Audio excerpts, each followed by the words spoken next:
ವೀಕ್ಷಕರೇ, Bigg Boss Kannada season 12 runner up ಗಳಾಗಿರುವ mutant Raghu ಮತ್ತು ರಕ್ಷಿತಾ ಶೆಟ್ಟಿ ಬಿಗ್ ಬಾಸ್ ಮುಗಿದ ಮೇಲೂ ಸ್ನೇಹಿತರಾಗಿ ಉಳಿದಿರೋದು ನಮ್ಗೆಲ್ಲರಿಗೂ ಕೂಡ ಗೊತ್ತೇ ಇದೆ.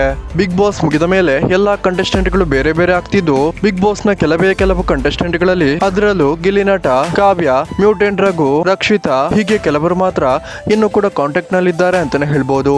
ಅದೇ ರೀತಿ ವೀಕ್ಷಕರೇ, ಬಿಗ್ ಬಾಸ್ ಕನ್ನಡ ಸೀಸನ್ 12 ಮುಗಿದು ಇಷ್ಟು ದಿನಗಳ ನಂತರ ಕೊನೆಗೂ ಉಡುಪಿಯ ರಕ್ಷಿತಾ ಶೆಟ್ಟಿ ಮನೆಗೆ ಬಿಗ್ ಬಾಸ್ ಮ್ಯೂಟೆಂಟ್ ರಘು ಬಂದಿದ್ದು, ರಕ್ಷಿತಾ ಶೆಟ್ಟಿಯ ಜೊತೆಗೆ ನಾನ್ ವೆಜ್ ಊಟವನ್ನ ಮಾಡಿ ಎಂಜಾಯ್ ಮಾಡಿದ್ದಾರೆ ಅಂತಾನೆ ಹೇಳ್ಬಹುದಾಗಿದೆ. ಇದೇ ಮೊದಲ ಸಲ ಮಾತ್ರವಲ್ಲದೆ ಈ ಹಿಂದೆ ಕೂಡ ಮ್ಯೂಟೆಂಟ್ ರಘು ಯೂಟ್ಯೂಬ್ ಚಾನಲ್ ನಲ್ಲಿ ಕೂಡ ಒಟ್ಟಿಗೆ ಕಂಟೆಂಟ್ ಕ್ರಿಯೇಷನ್ ಅನ್ನ ಮಾಡಿದ್ದು, ಇದೀಗ ಉಡುಪಿಯಲ್ಲಿ ಅದರಲ್ಲೂ ಮ್ಯೂಟೆಂಟ್ ರಘು ಅವರ ತಾಯಿಯ ಊರಿಗೆ ಬಂದು ಮ್ಯೂಟೆಂಟ್ ರಘು ಮತ್ತು ರಕ್ಷಿತಾ ಶೆಟ್ಟಿ ಕಂಟೆಂಟ್ ಕ್ರಿಯೇಷನ್ ಅನ್ನ ಮಾಡಲಿದ್ದಾರೆ ಅಂತ ಹೇಳಲಾಗ್ತಿದೆ. ಸೊ ವೀಕ್ಷಕರೇ, ಯಾರೆಲ್ಲ ರಕ್ಷಿತಾ ಶೆಟ್ಟಿ ಮತ್ತು ಮ್ಯೂಟೆಂಟ್ ರಘು ಫ್ಯಾನ್ಸ್ ಈ ವಿಡಿಯೋವನ್ನ ನೋಡ್ತಿದ್ದೀರಾ, ದಯವಿಟ್ಟು ಈ ವಿಡಿಯೋಗೊಂದು ಲೈಕ್ ಮಾಡಿ ಮತ್ತು ರಕ್ಷಿತಾ ಶೆಟ್ಟಿ ಮತ್ತು ಮ್ಯೂಟೆಂಟ್ ರಘು ಇಬ್ಬರಲ್ಲಿ ನಿಮ್ಗೆ ಯಾರು ಇಷ್ಟ ಅನ್ನೋದನ್ನ ಕಮೆಂಟ್ ಮಾಡಿ ತಿಳಿಸಿ.